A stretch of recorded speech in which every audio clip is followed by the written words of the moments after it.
অবশেষে বাংলার আবহাওয়ায় বড়সড় পরিবর্তনের সম্ভাবনা। আগামী কয়েকদিনের মধ্যেই বিদায় নিতে চলেছে কনকনে ঠান্ডা। বাড়বে দিন ও রাত্রের তাপমাত্রা। ইতিমধ্যেই জেলাগুলির তাপমাত্রা 2 থেকে 3 ডিগ্রি সেলসিয়াস বৃদ্ধি পেয়েছে। আবহাওয়া দপ্তর সূত্রে খবর, চলতি জানুয়ারির একেবারে শেষের দিকে অর্থাৎ জানুয়ারি শেষ হতে না হতেই পাকাপাকিভাবে শীত বিদায় নিতে পারে বলে অনুমান করছেন আবহাওয়া বিশেষজ্ঞরা।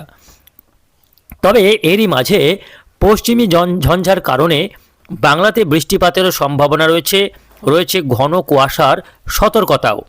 তো আজকের ভিডিওতে আমরা বিস্তারিতভাবে দেখে নেব যে এই ঠান্ডা আর কতদিন স্থায়ী হবে, কোন জেলাতে বৃষ্টিপাতের সম্ভাবনা রয়েছে, আগামী কয়েকদিন কোথায় কেমন বৃষ্টি হবে এবং কুয়াশার সতর্কতা কোন কোন জেলাগুলির জন্য থাকছে। বিস্তারিত আপডেট দিয়ে দেবো আজকের আপডেটে। অবশ্যই ভিডিওটিকে শেষ পর্যন্ত দেখবেন এবং এই মুহূর্তে আপনি কোন জেলা থেকে দেখছেন অবশ্যই আপনাদের জেলার নামটি আমাদের ভিডিওর কমেন্ট বক্সে অবশ্যই লিখে জানাবেন। তো আসুন শুরুতে আমরা দেখে নেব আজকে সপ্তাহের প্রথম দিন সোমবার। আজকে হচ্ছে 19শে জানুয়ারি। দেখে নেব সারাদিন সকাল থেকে কোথায় কেমন আবহাওয়া থাকতে চলেছে। প্রিয় দর্শক বন্ধুরা, আজকে সকাল থেকেই বিশেষ করে বাংলা তথা পশ্চিমবঙ্গ, বাংলাদেশ, এদিকে আশপাশে যে সমস্ত রাজ্যগুলো রয়েছে, মেঘালয়, আসাম, ত্রিপুরা, বিহার, ঝাড়খণ্ড, উড়িষ্যা, এই যে বেল্ট রয়েছে, এই বেল্টে আকাশ একেবারে পরিষ্কার পরিচ্ছন্ন থাকবে। যদিও উত্তরবঙ্গের জেলাগুলির ক্ষেত্রে বেশ খানিকটা বেলা পর্যন্ত কুয়াশাচ্ছন্ন বা মেঘাচ্ছন্নতা আবহাওয়া লক্ষ্য করা যেতে পারে, তবে দক্ষিণবঙ্গের জেলাগুলির ক্ষেত্রে মূলত আকাশ পরিষ্কার, সকাল থেকে রৌদ্রোজ্জ্বল আবহাওয়া লক্ষ্য করা যাবে এবং একটু বেলা হতেই দিনের তাপমাত্রা কিন্তু বাড়তে থাকবে। দক্ষিণবঙ্গের ক্ষেত্রে তাপমাত্রা স্বাভাবিকের উপরেই থাকবে। ইতিমধ্যে কিন্তু দক্ষিণবঙ্গের জেলাগুলির তাপমাত্রা 25 ডিগ্রি সেলসিয়াস পর্যন্ত উঠছে, তবে রাত্রের তাপমাত্রাও যথেষ্ট বৃদ্ধি পেয়েছে। ফলে যে কনকনে ঠান্ডাটা ছিল গত কয়েকদিন আগে, সেই ঠান্ডা কিন্তু এই মুহূর্তে আর নেই, যেটা আগামী কয়েকদিনের মধ্যেই আরও কিন্তু ঠান্ডা গায়েব হয়ে যাবে। দিন ও রাত্রের দুটো তাপমাত্রাই কিন্তু অনেকটাই বেড়ে যাবে।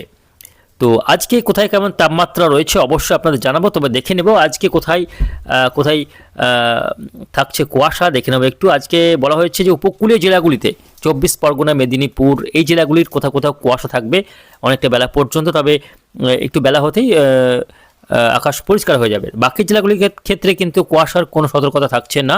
উত্তরবঙ্গেও সামান্য কুয়াশা থাকলেও বেলার দিকে গিয়ে আকাশ পরিষ্কার হয়ে যাবে।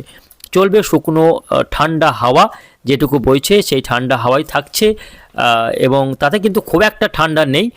একটু বেলা হতেই তাপমাত্রা অনেকটা বেড়ে যাবে। ইতিমধ্যেই দিনের বেলায় কিন্তু বেশ খানিকটা গরম অনুভূত হচ্ছে, যদিও ঠান্ডা হাওয়াটা বইছে, ফলে আবহাওয়া শুকনো থাকছে। এদিকে উপকূলীয় এলাকায় একটা বিপরীত ঘূর্ণাবর্ত আমরা দেখতে পাচ্ছি তৈরি হচ্ছে রাত্রের দিকে, যার কারণে উপকূলীয় এলাকাগুলিতে আর্দ্রতা ঢুকছে, জলীয়বাষ্পপূর্ণ বাতাস ঢুকে পড়ছে উপকূলীয় জেলাগুলি দিয়ে। 24 পরগনা, মেদিনীপুর, বাংলাদেশের খুলনা, বরিশাল, এই বেল্টে কিছুটা আর্দ্রতা বাড়ছে বাতাসে, যার কারণে কুয়াশার একটা বাড়ন্ত লক্ষ্য করা যেতে পারে। তবে বাকি জেলাগুলির ক্ষেত্রে খুব একটা কুয়াশা এই মুহূর্তে নেই। এদিকে আমরা যদি একটু উত্তর ভারতে লক্ষ্য করি, যেখানে বলছিলাম যেটা পশ্চিমী ঝঞ্ঝা আঘাত হানতে চলেছে, এই পশ্চিমী ঝঞ্ঝার কারণেই বাংলার আবহাওয়াতে পরিবর্তন ধরা পড়বে। ইতিমধ্যেই পশ্চিমী ঝঞ্ঝা একটি রয়েছে পাহাড়ে, দেখুন জম্মু কাশ্মীরে একটি পশ্চিমী ঝঞ্ঝা অবস্থান করছে।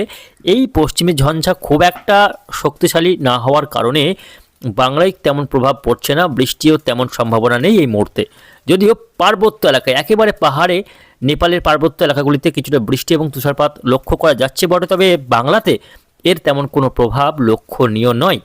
এদিকে ঘূর্ণাবর্ত একটা রয়েছে মধ্য ভারতে, যার ফলে বাতাস কিছুটা এলোমেলোভাবে বইছে, যার কারণে উত্তরের যে ঠান্ডা হাওয়াটা পুরোপুরি ঢুকতে পারছে না বাংলাতে, যার কারণে ঠান্ডা এই মুহূর্তে খুব একটা পড়ছে না। আগামীকাল 20 জানুয়ারি, সেক্ষেত্রেও আবহাওয়াতে বিশেষ কোনো পরিবর্তন নেই, ঠান্ডা যেরকম আছে সেরকমই থাকবে, বরং তাপমাত্রা কোথাও কোথাও সামান্য বাড়তে পারে, বরং তাপমাত্রা বাড়বে, কমবে না। 21 তারিখ বুধবার দিন, সেক্ষেত্রেও কিন্তু কিছুটা তাপমাত্রা কমতে পারে। 21শে জানুয়ারি তাপমাত্রা সামান্য কমে যাওয়ার সম্ভাবনা রয়েছে, কেননা পশ্চিমী ঝঞ্ঝাটা সরে গেলে উত্তরে হাওয়াটা পুরোপুরি ঢুকে পড়বে আবারও। ফলে 21 তারিখ বুধবার দিন কিছুটা ঠান্ডা আবারও ফিরে আসতে পারে যদিও সেটা বেশিক্ষণ স্থায়ী হচ্ছে না। 22 থেকে 23 তারিখের মধ্যে, 22 তারিখ হতে হতে আবারও কিন্তু আবহাওয়াতে নতুন একটা মোড় পরিবর্তন ধরা পড়বে। কেমন পরিবর্তন? 22 তারিখ হতে হতে বড় আকারের একটি পশ্চিমী ঝঞ্ঝা ঢুকে পড়বে উত্তর ভারতে, যেটা বাংলা তথা ভারতের বড় এলাকার আবহাওয়াকে প্রভাবিত করবে। কেমন প্রভাবিত করবে? এই পশ্চিমী ঝঞ্ঝার ফলে একটা ঘূর্ণাবর্ত তৈরি হবে উত্তর পশ্চিম ভারতে, যার কারণে কি হবে না, উত্তরের ঠান্ডা হাওয়া পুরোপুরিভাবে এখানে কেন্দ্রীভূত হয়ে পড়বে। ফলে বাংলার আবহাওয়ায় ব্যাপক পরিবর্তন, তাপমাত্রা এক লাফে অনেকটাই বেড়ে যাবে, তাপমাত্রা হুড়মুড়িয়ে বাড়বে এবং উত্তরের জেলাগুলিতে বৃষ্টিপাতের সম্ভাবনা তৈরি হবে। বৃষ্টি হতে পারে আলিপুরদুয়ার, কোচবিহার, জলপাইগুড়ি, দার্জিলিং, কালিম্পং এই জেলাগুলিতে বৃষ্টিপাত হতে পারে। পাশাপাশি বৃষ্টি হবে উত্তর ভারতের প্রায় সব রাজ্যগুলোই রয়েছে, দার্জিলিং, জম্মু কাশ্মীর, পাঞ্জাব, হরিয়ানা, উত্তরপ্রদেশ, কিছুটা বিহারেও বৃষ্টিপাতের সম্ভাবনা থাকছে। নেপালে বৃষ্টি হবে, পাহাড়ে তুষারপাত হবে এই পশ্চিমী ঝঞ্ঝার কারণে। 23 তারিখে বৃষ্টি রয়েছে, 24 তারিখে বৃষ্টি রয়েছে এবং 25 তারিখেও বৃষ্টি রয়েছে। 23, 24, 25 এই তারিখগুলোতে বৃষ্টি হবে উত্তর ভারত এবং দিল্লি সহ বিহারের কিছু কিছু এলাকা এবং উত্তরবঙ্গের বেশ কয়েকটি জেলাতে বৃষ্টিপাত হতে পারে আগামী 23, 24, 25 এই দিনগুলিতে। তবে দক্ষিণবঙ্গে আপাতত বৃষ্টির কোনো সম্ভাবনা নেই এবং 23, 24, 25 এই দিনগুলিতে তাপমাত্রা অনেকটাই বেড়ে যাবে।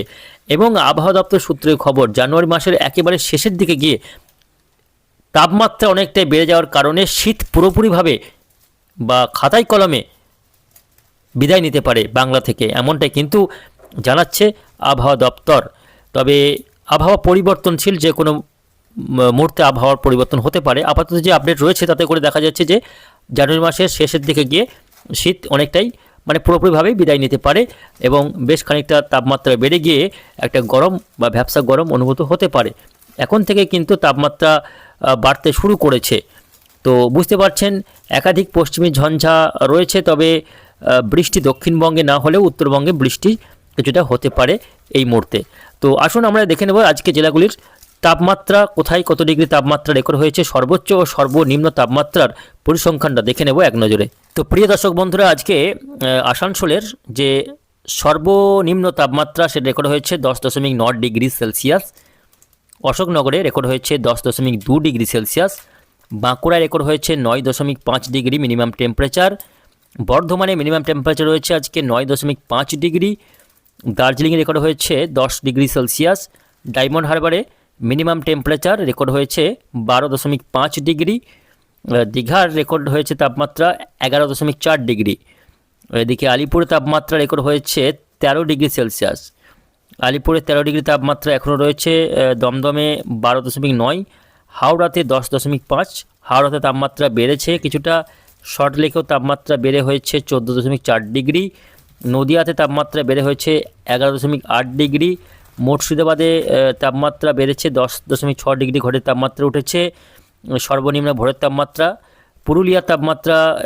রয়েছে 11 ডিগ্রি সেলসিয়াসের ঘরে, পুরুলিয়ার তাপমাত্রা খুব একটা বৃদ্ধি পায়নি, শ্রীনিকেতন বোলপুরের তাপমাত্রা অনেকটাই বেড়েছে, শ্রীনিকেতনে 9.7 ডিগ্রি, যেটা 6 ডিগ্রির ঘরে ছিল সেটা বেড়ে 9.7 ডিগ্রি হয়েছে।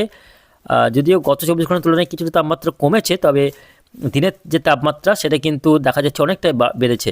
দিনের তাপমাত্রা দেখুন, আসানসোলে তাপমাত্রা বেড়ে হয়েছে 25.8, প্রায় 26 ডিগ্রি ঘরের তাপমাত্রা উঠেছে দিনের তাপমাত্রা আসানসোলে। বাঁকুড়াতে দিনের তাপমাত্রা 26 ডিগ্রিতে রয়েছে গত 24 ঘন্টার মধ্যে দেখা যাচ্ছে এটা। বর্ধমানের তাপমাত্রা দিনের বেলায় বাড়ছে, 27 ডিগ্রির ঘরে উঠে যাচ্ছে। ডায়মন্ড হারবারের তাপমাত্রা বেড়ে 28 ডিগ্রি চলে যাচ্ছে দিনের তাপমাত্রা। এদিকে আলিপুরের তাপমাত্রা দিনের বেলা থাকছে 25.2 ডিগ্রি সেলসিয়াস, অর্থাৎ 25-26 তাপমাত্রা দেখা যাচ্ছে দিনের তাপমাত্রা। দমদমে 26.5, দেখুন দমদমের তাপমাত্রা অনেকটাই বৃদ্ধি পেয়েছে। হাওড়ায় 28.5 ডিগ্রি দিনের তাপমাত্রা, হাওড়াতে 28 ডিগ্রি ঘরে তাপমাত্রা চলে গিয়েছে 28.5। নদিয়ার কৃষ্ণনগরে 24.4, মুর্শিদাবাদের 27 ডিগ্রি ঘরে রয়েছে দিনের তাপমাত্রা, পুরুলিয়াতে 25.4 ডিগ্রি দিনের তাপমাত্রা, শ্রীনিকেতনে 24.8 ডিগ্রি দিনের সর্বোচ্চ তাপমাত্রা রেকর্ড হচ্ছে।